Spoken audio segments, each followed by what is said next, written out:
ফাঁকা ঘর আছে? যে কোনো ঘর হলেই চলবে, শুধু দেখবেন ঢুকলে যেন আর বেরোতে না হয়, আর ছোট আর বড়র বন্দোবস্ত থাকলেই চলবে। নাম কি বল? কে? বাবা গো, ল্যাংচা। না না, ভালো নামটা লিখুন, আকবর আলী ঘোষ। আকবর আলী ঘোষ? এটা আমার কেমন নাম? তোর বাবার কি? বাপের নাম দেবেন ঘোষ। মার নাম নূরজাহান। বলে কি শালা, এটা কি নাম না ভারত বাংলাদেশের চুক্তিপত্র? এবার হাত ফাত চালিয়ে দেবো।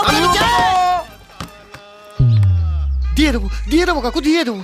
এখন যে কোনো একটা ঘরের চাবি দিন না কাকু, ছোট খোকাটা না বড্ড ডাকাডাকি করছে। আর আমি যে এখানে আছি না, কাউকে বলবেন না কিন্তু, হ্যাঁ? দুটো কাপের দাম দিয়ে দেবো। সঙ্গে দুটো প্লেট ভেঙেছ, তার দাম দেবো না শালা, কি করবি শালা তুই, হ্যাঁ?